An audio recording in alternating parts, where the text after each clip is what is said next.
Okay, what's up, everybody? Good morning.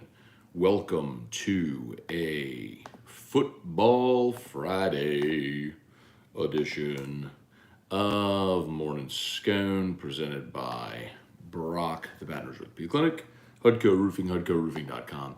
Do business with someone you know, Hudco Roofing, HudcoRoofing.com. I appreciate you being here on this Friday. Fired up for this weekend. We are inching toward what is my favorite month of the year, and that is October. Kind of starting to feel like it a little bit outside too, which is awesome. I love October, best month of the year. You have college football, full conference swing, NFL in full swing. You've got the start of the NBA season. You've got baseball in the postseason. So, yes, I love October, and we are almost there. You will hear me say that a bunch of you haven't yet. Okay. Y'all, let's see, getting a couple of shares out there, a couple of things posted out there. Boom. Okay. We'll say some good mornings here in a second. Brian Kelly met with the media after practice yesterday, then had his coach's show. Of note, Seven Banks. We are expecting Seven Banks to play this weekend. So that's the Ohio State cornerback transfer. He will certainly provide depth in the secondary. How that rotation goes, we'll see. Reminder, Colby Richardson got a little nicked against Southern this past week. So it says he's fine. But just in case if you do end up needing more cornerback depth, we could see Seven Banks. Also, I'll remind you, when we got to go to practice, the punt returners were Malik Neighbors was first. And then after that were Sage Ryan and Seven Banks. Gregory Clayton was not returning punts. The other one was Javen Nicholas, the walk-on from St. Aug. So maybe, I don't know if definitively, can't say that, but Seven Banks, a possibility of a punt returner this weekend. But that was kind of note. As far as Saints Bucs, man, injury reports abound. If you missed it yesterday, the Bucs are in a world of hurt right now. Now we'll see what the injury report looks like today, and that's going to be pretty critical because if guys aren't practicing on Friday, then it is not likely that they play on Sunday. You would at least expect a limited designation on Friday, but Mike Evans was limited Wednesday, then was downgraded, did not practice on Thursday. Chris Godwin is not going to play in this game. Julio Jones has not practiced yet this week. Russell Gage did not practice on Wednesday, then was limited on Thursday. But that's your top four receivers. Three of them have not practiced, and the other one, Russell Gage, didn't practice Wednesday and was limited Thursday. So Tom Brady's weapons are severely limited. Their left tackle, Donovan Smith, has not practiced this week, and I doubt he plays with the elbow injury. And then their right tackle, Tristan Wirfs, has been limited so far with an abdominal issue this week. So, man, that offensive line already is a mash unit. Now Brady's top four receivers are hurt.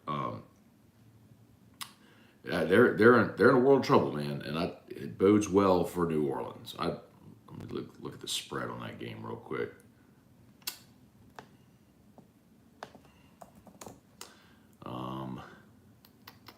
Check that out real quick, y'all. Real quick. My apologies. Real quick.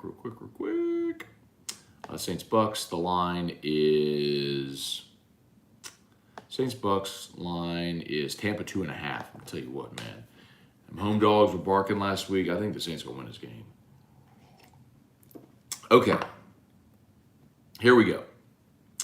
Caleb Cody, sucks when you're an LSU fan, but your girl graduated at State. Now you live 15 minutes away from Starkville. Oh, man. Well, it only sucks, Caleb, if LSU loses this week. If they win this week, ding, ding, ding, ding, ding.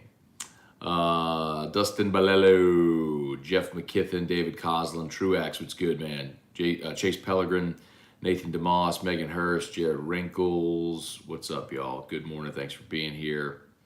Let's get that score prediction for LSU. Yeah, man, I'll give it out on AFR today. Ryan Amanda Guidry, Mark, what's going on, man? Good morning. Let's see. Dad, good morning. Man,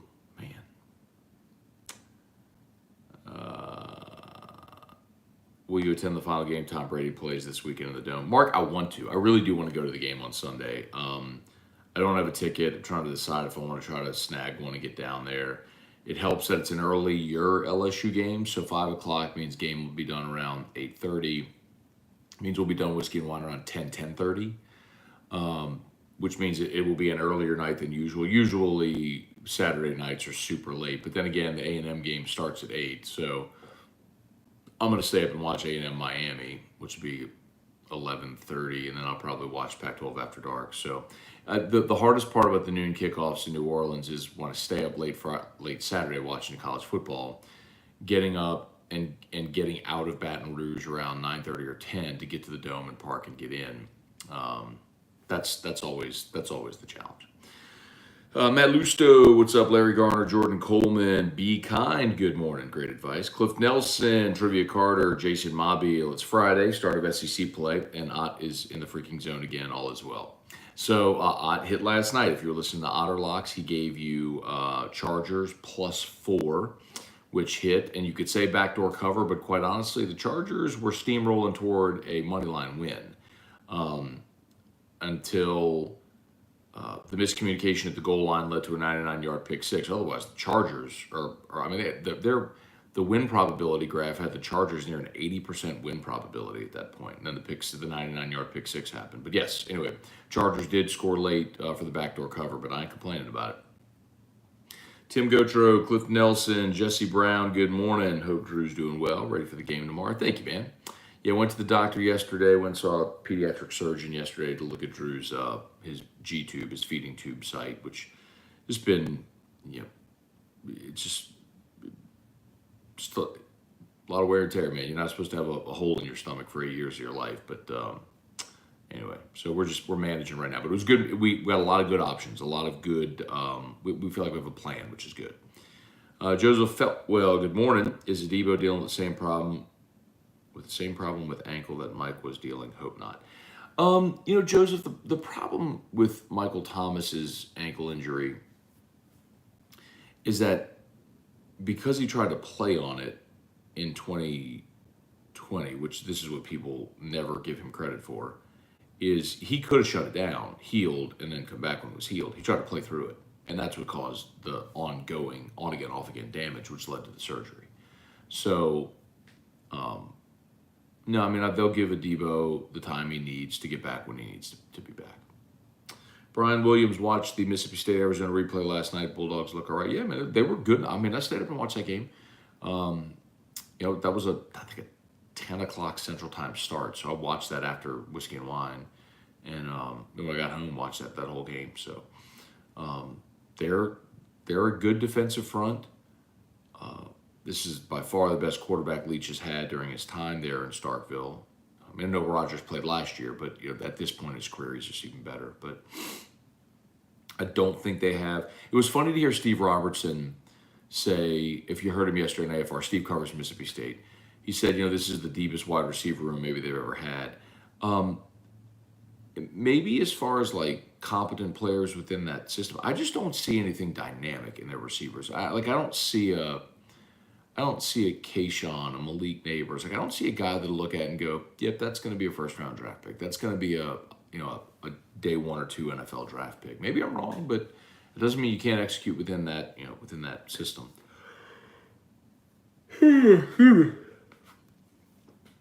Cliff Nelson, Cardog Football, let's go. Yeah, man. Catholic U High tonight should be fun. Jesse Brown, Matt, can the Saints run game hold up if Kamara is out? I'm going to say no.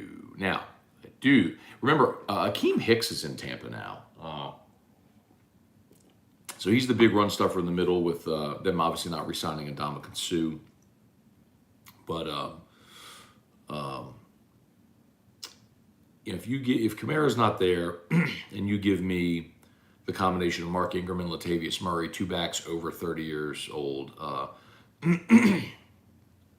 I'm not super optimistic. Keep in mind, Ingram has been on the injury list this week as well. Chad Vickner, good morning. Feeling good about any games to bet on? Chad, I would highly recommend this. Usually around 10 a.m., Phil Steele on his YouTube channel drops his Phil Steele Plus tour. So I would go to the Phil Steele YouTube channel. If you're looking for college football games to bet, go to the Phil Steele YouTube channel, subscribe, and hit the bell so it'll notify you when he goes live or whenever he posts a video. Every Friday morning, he posts his Phil Steele Plus tour, and in that, he gives you like 6, 7 selections, and they usually do pretty well. So if you're looking for those bets, I would also recommend, if you're looking to make plays, listen to Jimmy Show, Game Time. He will have handicappers on all day. That starts at 10 a.m. That'll give you sort of best bets for the college football weekend, and you can make your decisions there. I do think, I've told you this, I think A&M beats Miami. I think they're actually a betting favorite in the game. So I don't know that you're going to get a ton of juice playing them with a money line play. You may have to lay the points. But I don't know how confident I am in a final score, but I do think A&M will win that game against Miami. Tim Gotro, you think we see more Micah Baskerville? Absolutely. And Brian Kelly said as much on his coach's show last night. Baskerville just has to play more in this game in particular. He's the perfect linebacker against that offense. Physical enough to stick his nose in there and make plays.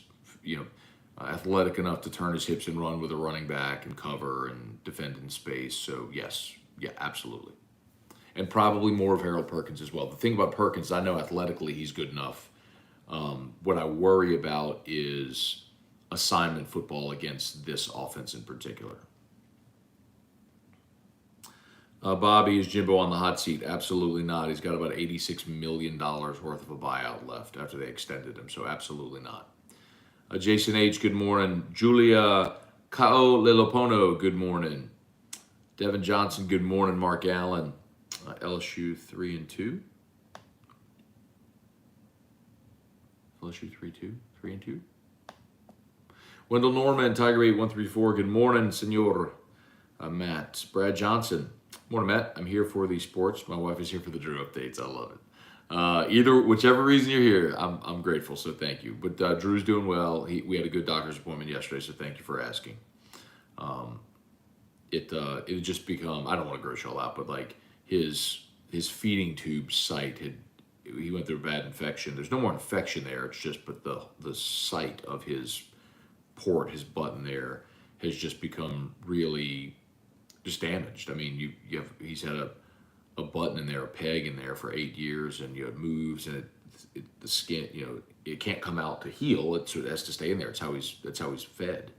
So the site just is damaged a lot, so it leaks and bleeds, and we're trying to figure out a way to heal it while continuing to feed him, right? So, little challenging. It's like almost like trying to, if your bathtub is overflowing, it's like you're trying to clean the floor before you turn the bathtub off, right? The thing you got to do first, you turn the bathtub off, stop the water from flowing, and then clean the floor. Well, we can't turn the water off. That's the challenge. So we have to pull the plug, start cleaning up, drain it faster than it's filling, that sort of thing. Anyway, I don't know if that makes sense. All right, Jesse Brown, if Adebo is out this week, should the Saints have put him on IR for the 4 weeks? No, Jesse, I think that's a good question, but I think you trust the medical assessment, and if you think you have a chance to get him back, then you leave him on the active roster, and he's just one of your inactives on game day. Dallas is doing the same thing with Dak. So, I mean, we've talked about it, but the secondary is a place where you feel like you've got depth. And although it didn't go great last week, I think some of that was opponent specific. We've seen the Saints struggle against mobile quarterbacks. And, I mean, it happened again. I mean, Mariota ran for 80 yards, whatever it was. Tom Brady ain't running for 80 yards, y'all. You just have to disrupt his rhythm. So, Saints have been great at doing that. Kyle Milliken, heavy dose of Taysom Hill on Sunday. Maybe. Hunter Broadhead. Joe Juba was good. Ghastly Gamer. Excuse me. Well, Dennis Dodd says Jimbo's on the hot seat, so there. Yeah, Dennis Dodd is not right.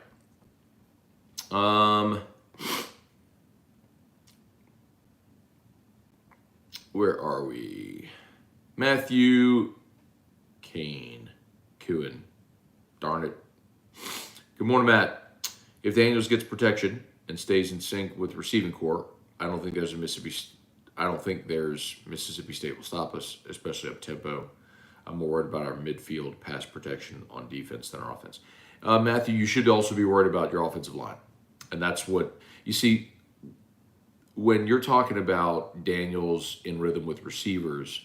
A big part of that is him having the protection to stay in rhythm with the receivers. And the unfortunate part is LSU's offensive line, as I've been telling you for 6 months, is not very good. And Mississippi State's defensive front is good. So you're playing catch up, right? So like if State's defensive line is here and LSU's offensive line is here, like you're trying to get better as the season goes along. So how much can you fill this gap between good defensive lines and your offensive line improving to where you feel like you're here, somewhere in here, right? To where you can manage. When you play Southern's here and you're here, right? Or Southern's here and you're here. But I think you'll get it. Brennan Blom, should I ride with Taysom at tight end again? I would. I mean, it's clear. Look, I don't know who else your tight ends are, and I don't play fantasy football, but my point is just in real life football, it's very clear that the Saints are going to continue getting Taysom Hill involved. That's why, this whole offseason, when everyone's talking about Taysom Hill being a tight end, I don't know how many times I played cuts of, sort of these ambiguous cuts of Dennis Allen or whoever talking about, basically Taysom going back to his Taysom role. He was always going to do the same thing. You would be so stupid not to let him do the thing that he's done exceptionally well now during his time in the NFL. I mean, yes, he's going to have to play some attached tight end where he blocks, hand in the dirt and all that stuff, but primarily he's going to be a pass catcher. He's going to run single wing. Why wouldn't you run those things that work really well? Unless if it's at the goal line on a 2-point conversion to tie the game. Jason Austin, good morning. Brian Penton, good morning from the plains of Auburn. Jacob Willis, good morning. Jerry DeLucky having an angiogram this morning, watching the Saints and LSU. We'll do it to you. All right, Jerry. I hope everything's okay, man. Kelly Groves, good morning. Brian Wynn, Kerry Hughes, how's tomorrow's prediction looking? I do think that LSU's going to win the game. Y'all picked them to win the game before the season, and I do think being at home, I think the initial line that came out from Vegas with LSU 3 was right. And then, of course, money came in and immediately got bet the other way to State 2.5. So it just flipped from LSU 3 basically to State 3. But I do think LSU at home is going to win the game. I think it's a game in the 20s. I think it's going to be a lot like the Florida State game, quite honestly. I'm not saying the flow of the game where LSU is inept offensively for 3 quarters, but I do think it's a similar style game where you're in the mid-20s, mid-upper 20s, and LSU's receivers making dynamic plays are the difference. But I think LSU being at home, maybe a little more stable in the kicking game than you were against Florida State with some of those mistakes. I think LSU will win the game at home. Matthew, Justin Herbert reminded me of younger, tough Matt Stafford whenever he broke his collarbone and stayed in for a play. Looks like he was having sore core, possibly ribbage. Dude, that looked brutal. I mean, there was the play, if you were watching Thursday Night Football, so Justin Herbert had a, rib injury. So he was tackled hard. It looked like a rib injury. He went out for a play, came back, and was wincing every time he threw, which makes the final touchdown drive they led even more incredible. But on the third down play, he's kind of scrambling to his right, and he could have scrambled for the first down. He needed a yard. And he's right at the sticks, and he just throws the ball into the ground just to get rid of it so nobody hit him. I mean, it was just he couldn't, it was so much pain. He just was holding his ribs, and and he just threw the ball into the ground when he could have run 2 more yards and slid and gotten a first down. But man, incredible. It was pretty incredible to watch him get out there. Brian Arsenault, Glenn Thomasy, BJ Ojolari going to be key for the Tigers as well as Baskerville. Yeah, man, I think Ojolari, Baskerville. I mean, your linebackers, obviously, moving Jay Ward to nickel. If you missed RC yesterday, really, really good. RC kind of went a little deep dive into the move with Jay Ward to nickel, Brooks back to safety, how they defend Mississippi State, all that sort of stuff. So good stuff if you want to go check that out on demand. As always, I'll shout out to Brock, Baton Rouge Orthopedic Clinic. Hudco Roofing, HudcoRoofing.com. You need an orthopedist? Go to Brock. Need a roof? Call Hudco. Of course, the Friday night clinic is open at Brock tonight. Great service that they've provided for our area high school athletes. It's the free Friday night clinic. Any high school athlete, they've done this for like 30 years. Any high school athlete that gets injured on a Friday wants to get checked out, they can go to Brock. They'll check them out for free. All the scans and everything like that. Just awesome service they provide. So another reason I'm always thrilled to be partnered with Brock. Just a great place. And of course, Hudco Roofing, HudcoRoofing.com. You'll probably notice on our social, Hudco, we're starting to push this out there. Hudco is, I don't know, the first but the only fortified roofing company in Louisiana. You're going to start to see more and more of that, but we're very much ahead of the game. If you want to get major benefits on your insurance and have actually the government pay part of your roof replacement, you can do that if you get a fortified roof, which basically will hold up. I'm oversimplifying, but would hold up better in storms. So learn more. Go to HudcoRoofing.com or any of our social media to learn more about it. Lonnie Huval, good morning, Matt. Our son left for Army basic training on Monday at Fort Leonard Wood, Missouri. Super proud of him. All right, Lonnie. God bless you and your family, man. Thank you to your son for his service, and to you all for supporting him and for loving our country, man. We'll be lifting up your son. All of us hopefully will join us as well. Dane Bergeron, slaying lots of geese in Notre Dame this year. Or maybe that's North Dakota, ND. That'll go to show you how my brain is programmed. I see ND and I saw Notre Dame instead of North Dakota. Brian Perron, good morning. Luis Alaman, good morning. Jason Shelton, Jerry Fontenot, Jeremy Wiley, Glenn Thomasy. Evans listed on injury list as DNP. Yeah, Glenn, so we talked about the start of the show today, went through the injury report. Evans, DNP, Godwin's going to be out this week. Julio has been a DNP for 2 days so far this week. And then Russell Gage did not practice Thursday, was limited. I'm sorry, did not practice Wednesday, was limited Thursday. So Brady's weapons are thinning out. His offensive line is a mash unit right now. And he's obviously distant. That I'm telling you, I like the Saints in this game. Paul Losey, good morning. Thomas Spencer, Matico Tigers. Have a great weekend. Hoping for a Tiger victory. Thad Landry, Greg Phillips. Good morning, y'all. Good morning. Good morning. Where are we? No saying. Hey, Matt. Best win percentage in history is against the Bucs, 650. Robert Johnson. Just wanted to say, the love that you have for your son on the show is awesome. I'm glad you have him on the show. You're a role model for special needs dads. Thank you for sharing your son. My pleasure, Robert. Hey, man, I'm like any other dad, man. I love bragging on my kid. So, but thank you all for being so patient and kind about, when Drew pops in here and everything. So, I'm very grateful to all of you. Let's see. B. Lorky would like to see LSU use more wide receiver screens. I agree with that. And you know what? I think the more that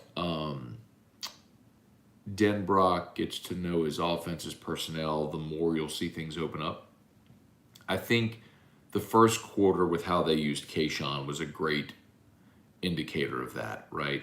The first play of the game was a roll right and a completed pass to Kayshawn in the flat. And then they brought him in motion and did the shovel pass to him. Kayshawn, they also gave him the ball in the end around that he went for 42 yards. Now, granted, it's Southern, but my point is, you have so much talent at that position that the impetus really is on the coaching staff to find ways to get all those guys involved. So yes, I'm agreeing with you. I do agree. Kyle Milliken, Al Michaels' Herb Street commentary was delightful. What's interesting, Kyle? Somebody texted me during the show and said, during the game, and was like, what do you think about him? I'm like, it kind of feels like they're on a blind date, like a first date blind date. It's probably going to work out. It's just a little awkward at first, Just got to get your timing down. Justin Franks, no issues with Prime's coverage. Yeah, game was great. Amazon Prime last night was great. Joseph Feltwell, 93. Yeah, please, everyone smash that like button. 106 actually watching on YouTube. 41 likes. If you would, please take a quick second, smash that like button. If you're new, please subscribe up to the channel. Facebook, please like the page, share the post. We appreciate that. Thanks, Jason. Appreciate that, man. Kyle DeVille, morning, Matt. Go Tigers. Just want to say my boys' junior high 3A football team just beat 5A undefeated team 22-20. Awesome, man. Well, congrats. That's fantastic news. I always like to see I always pull for all the high school guys, man. Just at whatever level, man. You know, you want people to have, you want your young guys to have success. For most of us, it's the last level of sports that we'll ever play. So to have some success is really cool. So, Chance Babb and Jimbo might be pressured to hire a modern day play caller. Maybe. See how the season goes. I think A&M's going to beat Miami, and I think they're going to turn their season around. I think this is going to look a lot like 2017 LSU did for them, where you had the struggles early. LSU got blown up by State, lost to Troy. They still went 9-3. The only game they lost the rest of the way was Bama.